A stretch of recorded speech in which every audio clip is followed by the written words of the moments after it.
generasi muda itulah generasi yang benar-benar mengurusi nanti negara ini. Kalau generasi muda sudah alergi kepada politik, bagaimana nantinya, Mbak? Halo Tribuners, jumpa lagi bersama dengan Mutiara dalam tayangan podcast Tribun Lampung Mata Lokal Memilih. Di podcast kali ini kita sudah kedatangan narasumber yang akan mengupas tuntas seputar peran milenial nih dalam dunia perpolitikan Indonesia. Dan langsung saja Mutiara kenalkan siapa narasumber yang akan menemani Mutiara pada podcast kali ini, yaitu ada Bang Randi Aditya Gumai Gumanti selaku Ketua Bapilu PSI Kota Bandar Lampung. Halo Bang Randi. Ya, halo Mbak. Gimana kabarnya hari ini Bang Randi? Alhamdulillah baik hari ini. Oke, baik. Apalagi disertai dengan warna jaket yang merah ini menandakan semangat ya, api perjuangan ya. Iya, merah merona. Oke, merah merona. Oke, nah nanti kita langsung aja ya Tribuners, kita akan ngobrol bersama Bang Randi seputar peran milenial di dunia perpolitikan Indonesia. Oke, Bang Randi langsung saja nih. Mungkin sebelum kita membahas seputar peran milenial ya, terlebih dahulu Bang Randi mungkin bisa nih kenalin kepada Tribuners di rumah. Sekarang ini aktivitasnya sibuk ngapain aja sih Bang Randi? Kalau kita sih aktivitas kita kebetulan kita di bagian kesehatan nih, kesehatan terutama di kesehatan mata. Kita buka usaha optik di pusatnya di Panjang. Oke, jadi ada usaha ya. Iya. Jadi basicnya Bang Randy sebelum terjun ke dunia politik adalah seorang Iya, pengusaha. Nah Bang Randy selain sibuk untuk di dunia usahanya, kalau misalkan berbicara tentang perpolitikan sekarang ini lagi sibuk ngapain nih? Kalau kita sibuk, kebetulan kan kita menjadi ketua Bapilu nih, Bapilu Bandar Lampung. Kita sibuk gimana caranya membuat strategi-strategi yang benar-benar menuju ke masyarakat. Oke. Bagaimana hati masyarakat tersentuh dengan adanya partai PSI di Lampung ini. Mungkin bisa sebutin nggak salah satu strategi deh yang bakal digunain untuk menarik perhatian khususnya hati masyarakat itu gimana nih Bang Randy? Kalau di dalam kita kan generasi muda nih, yang muda lah yang berjalan kalau kata orang kan sekarang. Asik, iya. Jadi kalau untuk strategi kita untuk di diri kita kemarin saja kita sudah melakukan kayak bakti sosial untuk masyarakat kurang mampu yang ibarat kata pengen melihat tapi tidak mampu untuk membuat kacamata. Kita udah memberikan baksos 1000 kacamata setiap keseluruhan di Bandar Lampung. Itu sudah berjalan di panti asuhan, salah satu panti asuhan di Bandar Lampung, dan itu next time untuk berlanjut bulan Agustus nanti. Oke, jadi banyak sekali strategi yang sudah dilakukan oleh Bang Randi dan juga timnya tentunya untuk melakukan sosialisasi dan juga bakti sosial kepada masyarakat atau Tribuners yang ada di Kota Bandar Lampung. Nah Bang Randi, kita ini kan akan berbicara seputar peran milenial ya. Menurut Bang Randi sendiri, sebenarnya seberapa penting sih peran milenial itu dalam dunia perpolitikan khususnya di Indonesia? Kalau dari menurut saya seberapa pentingnya sangatlah penting, karena kalau kita melihat semua urusan di dalam kepemerintahan dan di Indonesia ini apapun juga harus segala macamnya harus viral dulu baru diproses. Iya betul sekali, banyak sekali ya contoh-contoh kasus yang viral dulu Baru nih ya baru diproses. Jadi kita bagaimana caranya pemikiran di anak-anak muda ini kan kaum milenial itu usianya di 20 sampai 39 tahun. Itu usia-usia produktivitas manusia. Nah, di dalam usia produktivitas manusia itu mengembangkan ideologi-ideologi kreativitas, terus untuk gagasan-gagasan yang terobosan baru, bagaimana caranya Indonesia ini maju untuk ibarat kata melawan negara-negara tetangga. Kita melihat nih negara tetangga di Singapura itu negara kecil ibarat kata. Tapi kenapa mereka lebih maju daripada Indonesia? Harus kita ubah mindset di pikiran kita ini di masyarakat. Oke, jadi memang peran milenial itu sangat penting ya dalam kemajuan bangsa ya, terutama salah satunya adalah di bidang politik ya. Nah, Bang Randy, kan kita tahu nih ya, Bang Randy tadi sudah menjelaskan pentingnya peran milenial tentunya di dunia perpolitikan. Sejauh ini yang dilihat oleh Bang Randi setelah masuk atau terjun ke dunia politik, apakah porsi milenial itu sudah banyak ditempatkan dalam fungsi-fungsi politik yang ada di Lampung khususnya? Kalau sejauh mananya di kepolitikan kita ini sudah banyak sih Mbak. Kalau kita lihat nih di dalam ketua-ketua sekarang ini isinya kalau di dalam PSI ya, di partai PSI ini anak-anak muda semua, kaum milenial, kawan-kawan kita semuanya yang masih ambisius untuk di dirinya, dan juga bagaimana caranya mengembangkan aspirasi masyarakat ini benar-benar kita menjalankan amanat rakyat ini. Oke, jadi malah sebenarnya kalau misalkan dilihat dari porsinya sudah banyak sekali Sudah milenial-milenial banyak, ya iya. yang menempati jabatan tertentu atau fungsional Iya. di dunia perpolitikan khususnya di Lampung ya Bang Iya. Randi. Oke nih Bang Randi, menurut Bang Randi kenapa sih milenial itu memiliki antusiasme yang begitu tinggi di bidang politik? Kalau untuk antusias di bidang politik, karena kita generasi muda ini sudah benar-benar muak sebenarnya Mbak dengan pemerintahan yang sekarang. Kenapa dibilang muak? Karena dikit-dikit kita melihat nih proses, mungkin kalau dihitung-hitung udah setiap hari itu ada masalah korupsi, terus untuk infrastruktur segala macam aspek di dalam kepemerintahan untuk oknum-oknum itu mungkin kalau dikumpulkan udah se-RT kali Mbak, lebih mungkin sekecamatan. Oke. Makanya kita bagaimana caranya generasi muda ini janganlah alergi dengan politik. Kalau misalnya generasi muda sudah alergi politik, lantas bagaimana negara ini bisa memajukannya? Oke. Seperti itu Mbak. Jadi memang melihat keresahan-keresahan dan masalah yang ada saat ini akhirnya yang membuat milenial itu antusias sekali ya untuk berada di dalam bidang politik. Nah, sebenarnya apa sih menurut Bang Randy yang harus diterapkan oleh para milenial mungkin ataupun pemerintahan agar keterwakilan milenial ini bisa terpenuhi di parlemen atau mungkin bertambah di parlemen? Kalau untuk di partai PSI ya Mbak ya, kalau di partai PSI ini untuk masalah korupsi, karena di partai PSI ini benar-benar menjunjung tinggi ideologi yang sepemikiran sama saya. Contoh nih ya, kita di PSI ini anti korupsi, anti intoleran, anti kemiskinan. Dalam arti anti korupsi ini, masalah yang waktu terjadi masalah di Jakarta ini ya, itu masalah terbongkarnya kasus korupsi Aibon itu salah satunya partai PSI. Bukan salah satunya, malah partai PSI yang membongkar masalah Aibon itu, kasus korupsi. Dan yang kedua, anti intoleran. Nah, kita masuk ke daerah kita nih, daerah Lampung. Kan Mbak pernah kan ngelihat viralnya masalah kita keagamaan, kegiatan agama yang, mohon maaf, di agama Kristen nih, dia membuka gereja, dibikin masalah. Oke. Nah, itulah yang kita mau mengembangkan bagaimana caranya kita menjalankan Pancasila sila kelima, keadilan sosial bagi seluruh rakyat Indonesia. Nah, itulah yang kita mau kedepankan. Jadi ada 3 poin itu yang akan diterapkan ya untuk bisa menambah kuota milenial khususnya di parlemen tentunya. Oke, banyak sekali memang keresahan-keresahan yang dirasakan milenial ini akhirnya mereka sadar bahwasannya memang untuk terjun di dunia perpolitikan ini menjadi salah satu pijakan penting ya Bang untuk bisa mengubah keadaan tersebut. Nah, sebenarnya apa sih Bang yang harus dilakukan oleh partai agar milenial ini mampu bersaing di pemilu 2024? Mengingat kan banyak sekali nih partai dan juga banyak sekali milenial-milenial yang sudah terdaftar sebagai bacalek dan sebagainya. Lalu apa yang harus dilakukan partai ini Bang? Kalau untuk di partai kita PSI, kita open minded sih Mbak. Dalam arti kita harus keterbukaan kepada sosial. Apalagi kita generasi muda, kaum milenial, salah satu partai PSI lah, partai yang anak muda.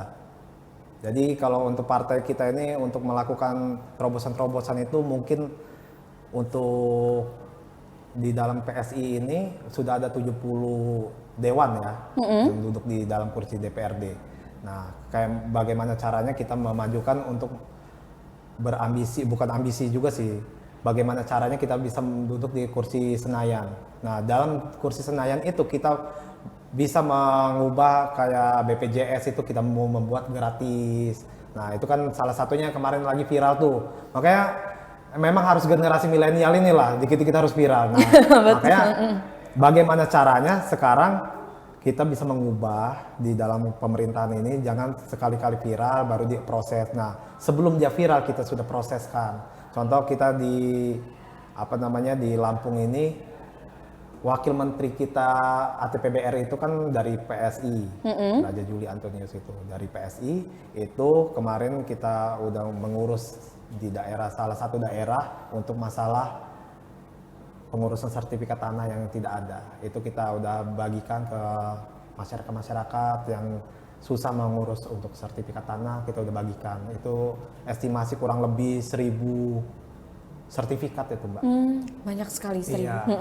Oke, tapi sejauh ini kalau dari partai PSI sendiri seperti apa bentuk dukungannya untuk mendukung para milenial ini bisa menduduki kursi di legislatif nantinya di pemilu 2024? Kalau untuk kaum milenial di dalam PSI ini ya Satu nih Mbak, kita harus benar-benar menjunjung, yang pertama menjunjung tinggi nama baik PSI. Nah, dalam arti segala macam urusan kita, segala macam urusan di kepolitikan itu harus kita proses di dalam DPP juga, kita obrolin di dalam DPP, segala macam ide-ide yang bagus-bagus itu kita harus berembuk lah, karena partai ini kan Partai Solidaritas Indonesia.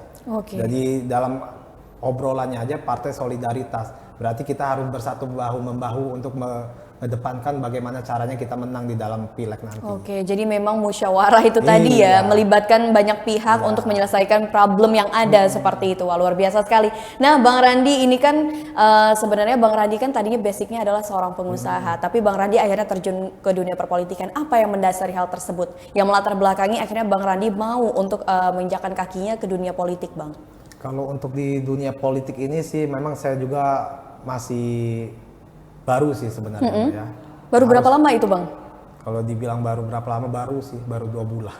Oke. Tapi makanya saya seperti ini mengikuti podcast, kayak mau menjalankan aspirasi di masyarakat, saya mau membuka open-minded lah di diri saya, bagaimana sih di dalam kehidupan politik ini seperti apa. Saya sama-sama belajar lah Mbak, kepada senior-senior, kepada masyarakat, bagaimana keinginan masyarakat seperti apa.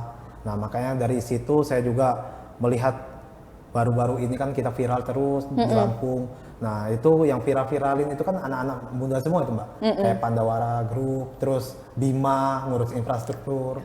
Itulah makanya saya pengen bener masuk ke pemerintahan, karena kalau misalnya kita mau mengubah segala macam struktur kepemerintahan itu memang harus di dalam kepemerintahan. Iya, kita harus terlibat di dalamnya ya. Harus terjun langsung gitu, Oke, betul sekali. Jadi memang yang melatar belakangi Bang Randi ikut terjun ke dunia politik adalah karena memang panggilan hati ya, melihat situasi dan kondisi yang kok seperti ini amat gitu. Nah, kan Bang Randi ini salah satu milenial nih.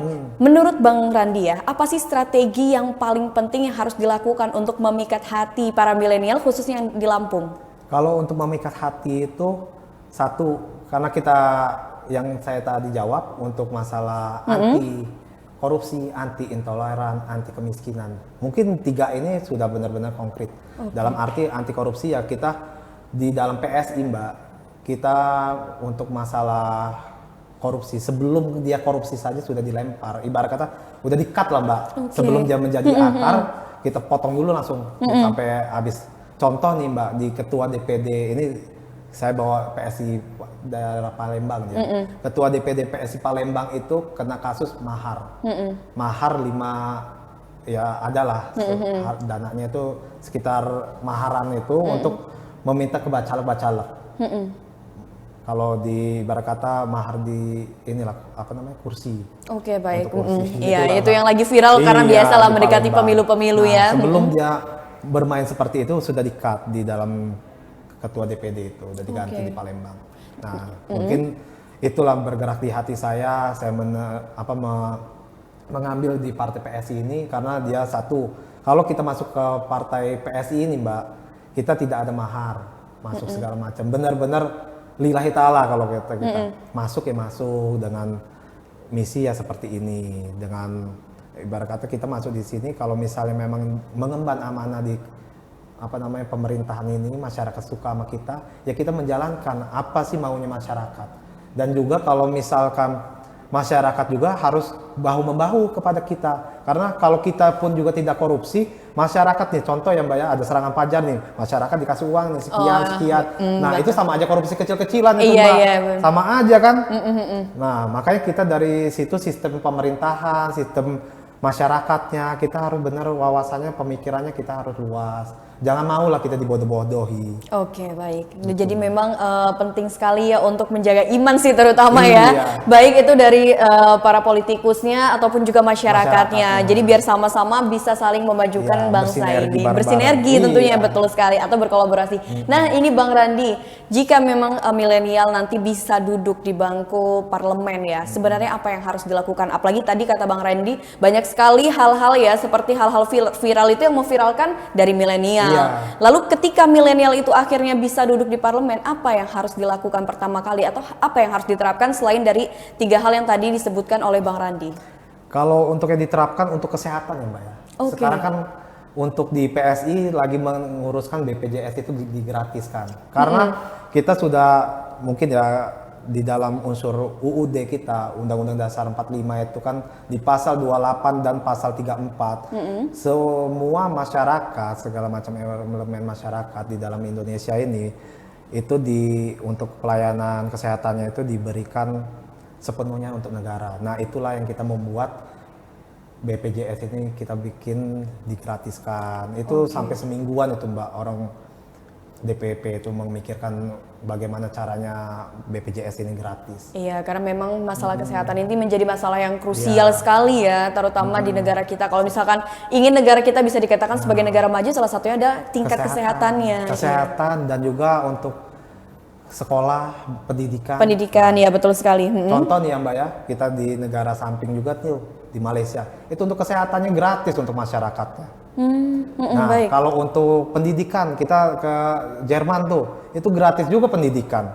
Nah, makanya dari itu gimana caranya Indonesia ini maju untuk membuka open minded, pemikiran kita ini benar-benar oke lah, semuanya gratis. Itu gampang sih Mbak sebenarnya. Memang bisa dibikin gratis itu karena di UUD dan Pancasila itu semuanya itu Sudah tertera dengan jelas ya. Nah, makanya dari itu kita bagaimana caranya kita bisa masuk ke Senayan, PSI ini lolos untuk ininya parliamentary threshold-nya lolos. Itulah kita nanti benar-benar gebrakannya untuk masyarakat. Oke, jadi ditunggu ini ya Iya. program-programnya yang akan memberikan gebrakan terbaru nih untuk Indonesia. Nah, Bang Randi, seorang milenial, pastinya tahu apa yang dirasakan milenial-milenial saat ini. Khususnya kalau milenial di Lampung, apa permasalahan yang krusial yang mungkin saat ini Bang Randi bisa lihat milenial di Lampung, apa kira-kira keluhannya yang paling mendasar deh yang bisa Bang Randi lihat? Kalau keluhannya untuk di Bandar Lampung ya, khususnya ya, di Bandar Lampung itu untuk biasanya sih infrastruktur, terus tempat lingkungan yang kumuh-kumuh. Oke. Itu kan makanya kayak kemarin itu kan kita bersih-bersih segala macam. Itu kan malu sih sebenarnya Mbak. Kita daerah lain. Sampai daerah lain yang lihat image-nya Lampung ini jelek ibarat katakan Mbak. Baik. Bagaimana caranya kalau misalnya kita masuk ke parlemen nanti, itu semuanya kita benar-benar kita koordinir, kita bikinlah bahu-membahu kepada masyarakat, apa maunya masyarakat, kita proseslah semuanya. Gitu sih, Oke, Mbak. jadi memang mendengarkan aspirasi dari masyarakat gitu ya. Terutama kalau di Bandar Lampung ini memang berbicara tentang infrastruktur karena memang sempat viral juga ya yang akhirnya sampai membuat presiden dan Bukan menteri masalah sempat viral juga sih Mbak. Untuk diri kita sendiri, mobil kita pelek udah 2 kali ganti. Doang Mbak. Oke. Masuk lubang itu. Betul sekali. Hati juga hati itu Iya. Mbak. Itulah dalam diri saya ini pengen bener saya masuk pemerintahan. Saya akan remap bener sama saya. Oke. Saya akan reshuffle segala macam urusan yang bikin ruwet itu Mbak. Jadi kayak masalah di pemerintahan segala macam, mau ngurusin KTP aja ribet, terus STNK ribet, semuanya kita akan proses. Oke. Nah, kalau misalkan Bang Randi sendiri ini kan pertama kali ya terjun di dunia Iya. politik Bang Randi dan juga baru berapa bulan ini terjun dalam dunia politik. Seperti apa dukungan dari keluarga? Apakah ketika memang memutuskan Bang Randi untuk terjun di politik langsung pada mendukung semua atau ada mungkin penolakan seperti Kalau di dalam keluarga sih pastinya ada pro kontra. Oke. Karena kebetulan kan kalau pro-nya ya menyemangati diri dan juga untuk inilah saudara saya ini memang benar untuk mengurusi masyarakat. Karena untuk apalagi saya mau nyari Mbak. Iya, kalau untuk korupsi nanti dulu kita. Iya, nggak ada gunanya kita korupsi. Bagaimana kita ini kan jadi wakil rakyat. Bagaimana mengikuti aspirasi rakyat, menjalankan amanah rakyat. Kalau misalnya amanah rakyat aja kita main-mainin, apalagi ya dosa lah ibaratnya. Iya, Mbak. betul.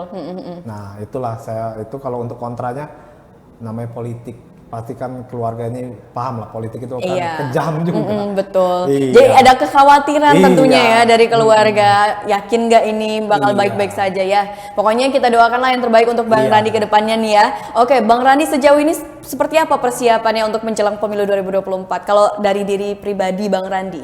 Kalau persiapannya sih untuk sekarang ya Mbak ya, kita udah melakukan kan karena kita di Partai PSI, kita udah melakukan pemasangan baliho, billboard besar-besar itu di 3 titik tempat yang sering kemacetan. Itulah kita membawa nama baik Partai PSI, bagaimana masyarakat di Lampung ini kan biasanya kan sering ini sih Mbak, apa kayak kita beli minuman nih, oh saya sering minta aqua, rupanya dikasihnya yang lain kan, minta minuman tertentu dikasih yang lain. Nah itu yang saya mau membuat image-nya di masyarakat itu mengenal sama PSI.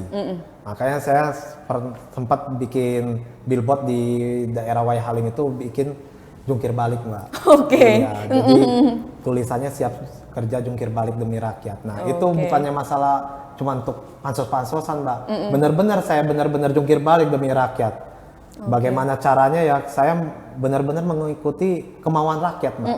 Makanya saya bikin billboard di perempatan lampu merah Wai Halim. Kenapa saya masukin perempatan lampu merah Wai Halim? Nah itulah namanya anak muda kan. Anak muda paham lah di situ kan jiwa marketing ibarat kata. Jadi kita mainkan. Karena di daerah perempatan lampu merah Wai Halim itu kan belum ada flyover dan disitulah tempat rawan kemacetan. Iya betul Begitu sekali. sih. Ya apalagi sore ya menjelang pulang dan berangkat kerja atau pulang kerja ini Jadi wah macet sekali di situ. Nah sejauh ini kan sudah kita tahu ya persiapan Bang Randy ini sudah luar biasa sekali untuk mengenalkan Bang Randy bahwasannya ini loh saya calon DPRD Kota Bandar Lampung kepada masyarakat Kota Bandar Lampung. Nah Bang Randy kan sudah dijelaskan seperti apa persiapannya sejauh ini Bang Randy. Apa yang menjadi target Bang Randy di pemilu 2024? Kalau target saya itu ya Mbak, pengen memperjuangkan Lampung ini menjadi Lampung yang lebih bermartabat dan lebih maju, lebih baik lah daripada sekarang. Bagaimana caranya orang kalau misalnya jalan-jalan ke Lampung, melihat Lampung itu, indah segala macam, orangnya baik-baik, jalanannya bagus, pantainya bersih, segala macam aspeknya itu terbaik lah Mbak. Saya mau bikin ikon Lampung ini ikon yang ibarat kata lebih indah daripada daerah-daerah lain. Betul sekali. Oke, kita doakan ya semoga targetnya itu bisa tercapai ya tentunya Bang Randy dengan segala usaha yang Bang Randy lakukan gitu kan untuk kemajuan Lampung. Nah, Bang Randy, mungkin Bang Randy ini punya kesan gak sih kepada milenial, khususnya milenial di Lampung? Apalagi kan ini menjelang pemilu, karena kan biasanya di setiap pemilu ada saja nih ya yang tidak menggunakan hak pilihnya, padahal sebenarnya menggunakan hak pilih itu menjadi suatu kewajiban ya, karena kita ingin terlibat untuk memilih pemimpin yang akan memimpin Indonesia ke depannya menjadi lebih baik. Mungkin ada nih pesan dari Bang Randy? Kalau pesan untuk kita, generasi muda itulah generasi yang benar-benar mengurusi nanti negara ini. Kalau generasi muda sudah alergi kepada politik, bagaimana nantinya Mbak? Makanya sekarang generasi muda menjunjung tinggi lah dalam politik, bawalah diri dia ke dalam politik, masuklah berkecimpung terjun di dalam politik. Kita bahu membahu membangun negara ini agar lebih baik dan maju. Oke. Nah, Bang Randy optimis nggak nih bakal bisa duduk di kursi legislatif di tahun depan? Optimis loh Mbak. Oke, kita doakan yang terbaik nih buat Bang Randy tentunya di pemilu 2024 mendatang. Sebelum kita tutup podcast kita ya dalam tayangan Mata Lokal Memilih ini, Bang Randy bisa memberikan closing statement kepada Tribuners di rumah? Ya, untuk Tribun Lampung di rumah, semangat lah. Semangat 45 kalau kata kita. Saya ini kadang sering bercandaan juga. Oke. Biar jangan terlalu serius-serius amat ya hidup itu ya. Politik itu agak ribet juga. Iya betul Bang Randy. Semangat 45 lah untuk Tribun Lampung di rumah. Jangan lupa nonton terus, stay tune terus di Tribun kita podcast terus. Tontonlah di Tribun kisi-kisinya segala macam di dalam politik ini, dan untuk membangun Tribun Lampung lebih maju dan lebih baik untuk kedepannya. Oke, terima kasih juga Bang Randy atas doanya untuk Tribun Lampung. Kita doakan juga nih ya, biar karir Bang Randy semakin sukses ke depannya dan juga bisa mencapai targetnya di pemilu 2024 mendatang. Terima kasih banyak Bang Randy atas waktu dan sharing pengalaman ya, dan juga informasinya kepada Tribuners di rumah. Sampai jumpa di lain waktu Bang Randy. Sampai jumpa. Nah Tribuners, kita tadi sudah ngobrol ya bersama dengan Bang Randy seputar peran milenial dalam dunia perpolitikan, dan juga tadi sempat kita ulik juga nih seperti apa persiapan yang sudah dilakukan oleh Bang Randy menyambut pemilu 2024. Semoga apa yang tadi kita bicarakan bisa menambah wawasan Tribuners di rumah, dan Tribuners di rumah yang milenial bisa ikut tertarik untuk berperan dalam dunia perpolitikan khususnya di Lampung ya. Nah mungkin itu saja podcast Tribun Lampung Mata Lokal Memilih bersama dengan Mutiara dan juga Bang Randy selaku Ketua Bapilu PSI Kota Bandar Lampung. Sampai jumpa di podcast Tribun Lampung Mata Lokal Memilih berikutnya.